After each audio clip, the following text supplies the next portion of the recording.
नमस्कार, बहुत स्वागत है आपका हमारे इस खास पेशकश में। मैं हूं आपके साथ शिल्पा। जिस राम मंदिर का इंतजार पूरे भारत को 500 सालों से था, अब उनका इंतजार 22 जनवरी को खत्म होने जा रहा है। 22 जनवरी को रामलला की प्राण प्रतिष्ठा होगी। उससे पहले सबके जहन में एक ही नाम है और वो है जय श्री राम। सबके दिल और जुबान पर एक ही धुन सवार है कि श्री राम आएंगे। देश ही नहीं बल्कि पाकिस्तान से आई सीमा हैदर, जो अब सीमा सचिन मीणा हो चुकी है, वो भी राम की धुन में रंगी हुई दिखाई दे रही है। और इस वक्त हमारे साथ सीमा खुद मौजूद है, हमारे साथ जुड़ चुकी है।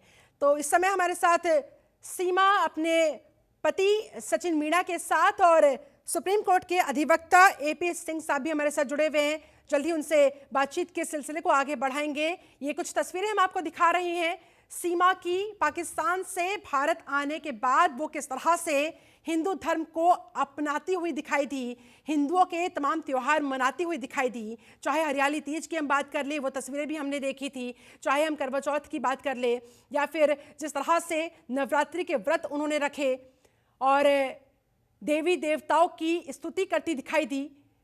अब फिलहाल राम मंदिर निर्माण हो रहा है, उनसे बातचीत करेंगे और जानेंगे कि वो कितनी एक्साइटेड हैं और उनकी कैसी तैयारियां प्रभु श्री राम के आगमन को लेकर। रामलला की प्राण प्रतिष्ठा होने वाली है, 22 जनवरी की वो शुभ घड़ी आने वाली है। तीनों लोग मौजूद हैं। एपी सिंह साहब हमारे साथ उपस्थित हैं, उनके साथ सीमा और उनके पति सचिन भी मौजूद है। एपी सिंह साहब, शुरुआत आपके साथ करते हुए और उसके बाद फिर आप सवाल सीमा को भी टॉस कीजिएगा। देखिए, इस वक्त राम भक्त सीमा सचिन मीणा किस तैयारियों में लगी हुई है। 22 जनवरी प्राण प्रतिष्ठा का दिन नजदीक आता जा रहा है। ऐसे में राम आएंगे, अंगना सजाएंगे, तो सीमा अपना अंगना किस तरह से सजाने वाली है, पूछिए जरा। नहीं, बिल्कुल। सीमा सचिन मीणा भी, जैसे पूरा देश राममय हो रहा है, जैसे पूरा देश प्रभु श्री राम के रंग में रंग चुका है, आप देख रहे हैं सीमा सचिन मीणा भी पूरी तरह से प्रभु श्री राम के मंदिर की जो प्राण प्रतिष्ठा होगी प्रभु श्री राम की, उसके लिए पूरी तरह से तैयार है। और इन्होंने तो ये भी निश्चय किया, अभी तो चलिए 22 जनवरी है, मुहूर्त का दिन है, माननीय मोदी जी और बहुत प्रतिष्ठित व्यक्ति होंगे, लेकिन सीमा सचिन मीणा और हम सभी लोग यहाँ से प्रोग्राम बनाएंगे। 22 जनवरी हो जाने दीजिए, उसके बाद हम लोग पूरी तरह से यहाँ से पदयात्रा लेकर मैं बच्चों के साथ यहाँ से पदयात्रा करते हुए रघुपुरा से, नोएडा से लेकर के दिल्ली से, और प्रभु श्री राम के अयोध्या मंदिर की दर्शन करेंगे, सिया राम के दर्शन करेंगे, लक्ष्मण जी, हनुमान गढ़ी, और जिस तरह से सभी कुछ वहाँ है और वहां दर्शन करेंगे और प्रभु श्री राम के रंग में रंगेंगे। सरयू में जाके पहले स्नान करेंगे सभी लोग, फिर स्नान के बाद वहां प्रभु श्री राम के भव्य मंदिर के दर्शन करेंगे, प्रसाद चढ़ाएंगे, हनुमान गढ़ी पे जाएंगे। ये हम लोगों की तैयारी है। और वापसी में आते हुए काशी, इलाहाबाद, प्रयागराज और मथुरा होते हुए वापसी करेंगे। वापसी में भी मथुरा, काशी, इलाहाबाद, प्रयागराज, गंगा स्नान, संगम नहाते हुए और वृंदावन और मथुरा होते हुए वापसी आएंगे। और ऐसे में अपनी इस यात्रा को लेकर सीमा और सचिन, वो दोनों कितने एक्साइटेड है, मैं अगर उन तक आवाज मेरी पहुंच पा रही हो जानना चाहूंगी। सीमा जी, अगर आप मुझे सुन पा रही हो। हाँ, वो सुन रहे हैं, आप बोलेंगे, अभी सुनिए आप। बहुत बहुत ज्यादा हमें खुशी है और उस दिन का मुझे भी इंतजार है कि जब हम जाएंगे, यहाँ से पैदल निकलेंगे, तो ये बहुत हम सब मतलब बहुत भाग्यशाली हैं हम लोग कि हमें ये मेरे भाई डॉक्टर किसी ने जैसे कहा है, हम जरूर जाएंगे, बच्चों के साथ जाएंगे। और उस दिन का बेसब्री से मुझे भी इंतजार है। और रही बात 22 जनवरी की, तो 22 जनवरी हमारे भी दिवाली की तरह होगी, खूब अच्छे से मनाएंगे, खुशियां मनाएंगे। तो एक भजन है ना, राम आएंगे तो अंगना सजाएंगे दीप जला के, तो ये चीजें हम जरूर करेंगे और सब सोशल मीडिया में शेयर भी करेंगे। और बहुत खुशी है। भजन सुनाइए, राम भक्त सीमा सचिन मीणा के मुख से हम ये भजन गाकर सुनना चाहेंगे। बहुत खुशी है हमको राम भगवान जी की, और हमारी इच्छा भी है, और जरूर भगवान ने चाहा तो बहुत जल्द पूरी होगी और हम लोग पैदल जाएंगे अयोध्या। बिल्कुल। और ऐसे में एक जरा राम भजन हो जाए, ये जो आपने अपना फेवरेट राम भजन अभी बताया, जरा वो गाकर हो जाए सीमा जी। बिल्कुल, थोड़ा दो लाइन सुना दूंगी। बिल्कुल। राम आएंगे तो अंगना सजाऊंगी, राम आएंगे तो अंगना सजाऊंगी, दीप जला के दिवाली मैं मनाऊंगी। ये मेरा राम भगवान के लिए। ऐसे में जरा सचिन जी आप भी बताइए कि घर पर भव्यता और दिव्यता के साथ कैसे आप इस राम उत्सव को मनाने की तैयारी में लगे हुए हैं अपनी पत्नी के साथ। जी हाँ बिल्कुल, और 22 जनवरी को खूब धूमधाम से हम तैयारी करेंगे, बहुत अच्छे से करेंगे। और रात को भी और हाँ, कल रात यानी कि 5-4 बजे से हम यानी कि जो चावल पूजे हुए चावल आए थे यहाँ पर, चावल थे और एक तस्वीर थी राम मंदिर की और एक पेपर था, तो वो घर घर में हम दे रहे थे। तो राम रात देर तक जय श्री राम के नारे लगा रहे, गली गली घर घर में चावल प्रसाद मतलब बांटा जा रहा था के लिए, और राम मंदिर की तस्वीर बांटी जा रही थी यहाँ पे सब हिंदुओं में जी। तो बहुत बहुत हल्ला था हमारे यहाँ, हर गली में जय श्री राम के नारे थे और दूर दूर तक आ रहे थे, तो बहुत अच्छा लग रहा था, बहुत ही ज्यादा। अब तो अभी 22 जनवरी थोड़ी दूर है, जैसे 22 जनवरी आएगी तो आप क्या मंजर होंगे, वो क्या समा होगा वो, और हम भी बहुत अच्छे से मनाएंगे क्योंकि ये दिवाली ही होगी हमारे लिए भी। तो मैं, मेरे बच्चे, हम सब लोग स्पेशल तैयारी कर रहे हैं 22 जनवरी के लिए, क्योंकि ये दिवाली ही है एक तरह की, तो हम बहुत अच्छे से मनाएंगे। ऐसे में आप 22 तारीख को वहां अयोध्या जाकर ही मनाएंगी या अपने घर पर मनाने की तैयारियां है, अपने घर के आसपास कोई मंदिर, वहां पर कोई कार्यक्रम हो रहा हो जहां पर आप लोग पहुंचेंगे? मंदिर तो मीना जी जाएंगे, बट मैं तो घर पे ही मनाऊंगी और बहुत अच्छे से मनाऊंगी। राम जी की हमारे घर में भी मूर्ति है, हम राम हो कृष्ण भगवान सबकी पूजा करते हैं, तो बहुत अच्छे से मैं तो घर पे ही करूंगी, पूजा करेंगे और अच्छे से मनाएंगे, बहुत धूमधाम से मनाऊंगी 22 जनवरी। मैं, मेरे बच्चे और भगवा दारी के कपड़े बनाएंगे, चुन्नी बनाएंगे, तो भगवा रंग ही होगा हमारे पूरे घर में, तो बहुत अच्छे से मनाएंगे। बच्चों के लिए, अपने लिए हमने जय श्री राम के जैसे झंडा वो भी मंगवा रखा है, तो बहुत अच्छे से मनाएंगे। अच्छा सीमा जी, ये भी जानना चाहेंगे, अब देखिए चूंकि आप पाकिस्तान से आई हैं, लेकिन फिर भी इस तरह से आप घुल मिल गई है यहाँ पर आकर, और सनातनी धर्म में इस तरह से आप रंग चुकी है, हिंदू धर्म को इस तरह से आप अपना चुकी हैं। ऐसे में सीमा जी, अयोध्या के बारे में, प्रभु श्री राम के बारे में आप क्या जानती है, कितना जानती है, हमारे दर्शक जानना चाहेंगे। मैं इतना जानती हूँ कि अयोध्या राम जी की है और अब राम जी आ रहे हैं, बहुत बहुत मेहनतों के बाद, बहुत सारी कुर्बानियों के बाद अब राम जी की मंदिर जो है उसका आगाज होने वाला है। तो अयोध्या राम जी की है और राम जी को आना था, अब सारी चीजें कंप्लीट हो गई तो मोदी जी की वजह से, तो इतना ही जानती हूँ मैं, अयोध्या राम जी की है और राम जी आ गए। सचिन मीणा जी आप भी बोलिए कुछ, आप तो यहीं के रहने वाले हैं, बचपन से इस धर्म के हर रंग से आप वाकिफ रहे हैं, आप क्या कहिएगा? जी हाँ बिल्कुल, राम जी अयोध्या की और अयोध्या राम जी आ रहे हैं, रामलला पधार रहे हैं 22 जनवरी को, और बहुत खुशी मिल रही है, बहुत बहुत से भी ज्यादा, बहुत ज्यादा खुशी मिल रही है। चलिए, एपी सिंह साहब भी हमारे साथ जुड़े हुए हैं। सिंह साहब, अब देखिए चूंकि आप इनके वकील भी हैं और तमाम जो चुनौतियां हैं यहाँ पर, जो सीमा को झेलनी पड़ी, तमाम समस्याएं, वो भी आपने देखी सारी, आप भी उसके गवाह बने। ऐसे में अब देखिए राम मंदिर की प्राण प्रतिष्ठा बेहद नजदीक आती जा रही है, जबरदस्त तैयारियां, भव्य तैयारियां। अब 22 जनवरी के दिन की आप लोगों की क्या कुछ खास अतिरिक्त प्रिपरेशन है, उस बारे में कुछ बताएं। आपने कहा कि आप लोग भी अयोध्या जाएंगे, अभी जाएंगे, 22 तारीख के बाद जाएंगे, क्या कार्यक्रम तय है आपका? 22 के बाद जाएंगे, क्योंकि हमारे लिए, हम इनके भाई भी हैं, वकील भी हैं, और आपको जानकारी दे दूं, श्री राम जन्मभूमि मुक्ति आंदोलन के ऐतिहासिक सत्याग्रह में 24/10/90 से 8/11/90 तक जिला कारागार बरेली में मैं बंद रहा। ये देखिए, अब आप फोटो पुराना ये दिखाइए आप दर्शकों को, ये होते थे एपी सिंह, उस समय अजय प्रकाश सिंह। ये सर्टिफिकेट है कार सेवकों का जो दिया गया था, ये वो सर्टिफिकेट है जिसके द्वारा हम उस समय कारागार, तो ये इतने बरेली जेल कारागार में बंद रहा किस लिए? राम जन्मभूमि मुक्ति आंदोलन के लिए। ये क्या है? ये इस बात का परिणाम है कि प्रतीक्षा करी हमने प्रतीक्षा की, और प्रभु श्री राम की जो श्री राम जन्मभूमि मुक्ति आंदोलन था 24/10/90 से 8/11/90 तक जिला कारागार में बरेली में बंद रहकर असहनीय कष्ट सहने एवं आपके इस लोकोत्तर कार्य हेतु आपके त्याग व तपस्या को प्रशंसा व अभिनंदन करते हैं। तो ये जो केवल कागज का टुकड़ा नहीं रह गया, ये भावनाओं का था।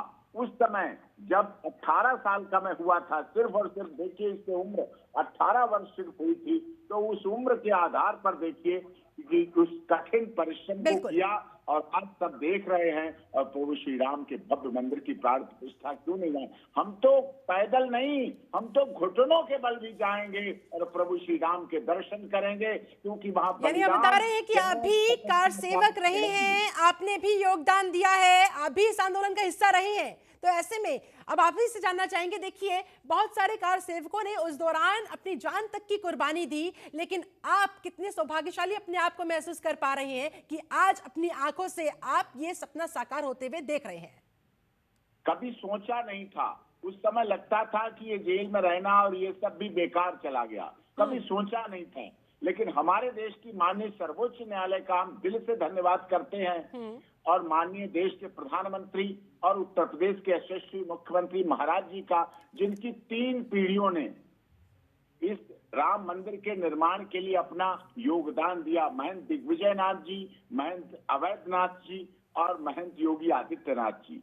ये 3 पीढ़ियों के समक्ष का परिणाम है। और माननीय योगी मोदी जी की देखिए कठिन परिश्रम, देखिए कठिन उन्होंने परीक्षा की कि जब तक राम मंदिर के निर्माण की सारी बाधाएं खत्म नहीं हो गई तब तक माननीय प्रधानमंत्री के रूप में मोदी जी अयोध्या नहीं गए।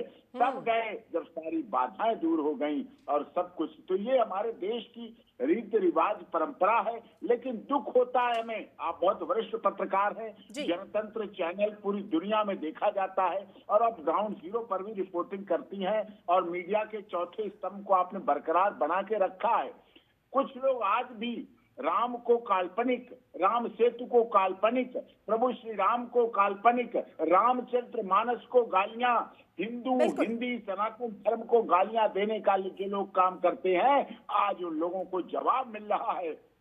और वो इसी बात से ये जवाब आज उन तमाम लोगों को जिन्होंने राम के अस्तित्व पर भी सवाल खड़े एक समय में कर दिए थे। चलिए सीमा जी, पहली बात तो आपको कॉम्प्लीमेंट देना चाहूंगी, आप दोनों बहुत खूबसूरत लग रहे हैं और मैचिंग ड्रेस में आज बैठे हुए हैं तो सोने पर सुहागा होता हुआ। अब सीमा जी देखिए, चूंकि आप पाकिस्तान से आई लेकिन भारत में आकर भारत के रंग में इस कदर जो आप ढल गई, ये कैसे हो पाया, और वो भी खास तौर पर सनातन धर्म में? सनातन धर्म, यहाँ शांति है, यहाँ सुकून है, यहाँ प्यार है, यहाँ अमन है, यहाँ मोहब्बत है, यही चीज है। यहाँ औरतों के लिए सम्मान और इज्जत है, यहाँ कन्याओं को भोजन कराया जाता है। तो ये चीजें मैं कैसे भूल सकती हूँ। या नवरात्रि की मैं ये सब चीजें जैसे देखती आई हूँ, मुझे वैसे ही सनातन धर्म में बहुत चाहत थी। बस जैसे मैं ये चीजें खुद जी हैं, खुद किया है, तो अब तो मैं बस कहती हूँ है तो हमारे प्रभु श्री राम है, हमारे कृष्ण भगवान है, इनके अलावा दुनिया में कुछ भी नहीं। बाकी सब ऐसे इंसान के वहम है, हमारे भगवान ही सब कुछ है। तो ये चीज मैं मानती हूँ। और बहुत लोग पाकिस्तानी जो है वो लोग मतलब खुद को सही मानते हैं और हिंदू धर्म को उल्टा सीधा बोलते हैं। तो उनको यही कहूंगे, जितनी शांति, जितना अमन हिंदू धर्म में है ना, वो इस्लाम में भी नहीं है। तुम लोग जंग करना जानते हो, तुम लोग गैरत के नाम पे पाकिस्तान में उन लोगों को नसीहत दे दीजिए। क्या कहेंगे उन लोगों को जो हिंदू धर्म को भर भर कर गालियां देते हैं, उसे कोसते हैं? उनको यही, वहां के मुसलमानों का ये मानना है, वो मानते हैं कि जहाँ उनका भी काबा है, जहाँ अल्लाह का घर मानते हैं, पहले वहां पे भगवान हुआ करते थे, वो खुद मानते हैं इस चीज को। तो भगवान पहले से ही है, उनको मानना पड़ेगा। जो है वो है। मतलब वो लोग थोड़े भटक से गए हैं, बट भगवान, हिंदू धर्म में जो शांति, जो चीजें हैं, उनको समझनी चाहिए, उनको समझनी चाहिए। लेकिन देखिए आपके पीछे मैं आपके बच्चों की आवाजें सुन पा रही हूँ, तो आपके बच्चों को लेकर भी मेरे मन में जो प्रश्न आ रहा है कि जब आप इस तरह से सनातन धर्म में, हिंदू धर्म में रंगी हुई दिखाई देती है, देवी देवताओं की पूजा पाठ करती है, भगवान श्री राम के भजन गाती हैं, तो उनका किस तरह का रिएक्शन आता है? क्योंकि उनमें से कई समझते भी होंगे और आप लोगों से सवाल भी करते होंगे, उनका रिएक्शन बताइए जरा, और वो किस तरह से ढल रहे हैं आप लोगों को देखकर? आप पाकिस्तानियों की बात कर रही हैं? आपके बच्चों की। समझ, आवाज कट रही है। आपके बच्चों को लेकर मैंने ये सवाल किया कि आप जब सनातन धर्म को लेकर पूजा पाठ करती है तो आपको ये सब करता हुआ देखकर क्या वो आपसे प्रश्न करते हैं या वो भी उत्सुकता दिखाते हैं प्रभु श्री राम के बारे में जानने को लेकर, उनके भजन सुनने को लेकर? मेरे चारों बच्चे गंगा नहा कर आए हैं, वृंदावन घूम कर आए हैं। राज से आप कोई भी सवाल पूछोगे ना कृष्ण भगवान का, राज आपको उसे तुरंत बता देगा। राज की इतनी मोहब्बत हो गई है हिंदू धर्म से, कृष्ण भगवान से, क्योंकि वो वृंदावन होकर आया है, गंगा नहा कर आया है। तो वो दिन रात बातें कर रहे हैं, मम्मी हम दोबारा कब जाएंगे वृंदावन, मैंने ये चीज नहीं देखी। तो दिन रात यूट्यूब पे भी मेरा बेटा कार्टून नहीं देखता, भगवान की चीजें, कृष्ण भगवान की, वृंदावन की, इनकी चीजें देखता रहता है। और मुझे इतना नहीं आता जितना राज को आता है। वो पूरा जो है हनुमान चालीसवा राज ने आधा सीख लिया है, वो खुद यूट्यूब पे देख देख के। हालांकि मैं हिंदी पढ़ना नहीं आती, पर मुझे भी इतना मतलब मुझे आता है हनुमान चालीसा, मगर बहुत कम।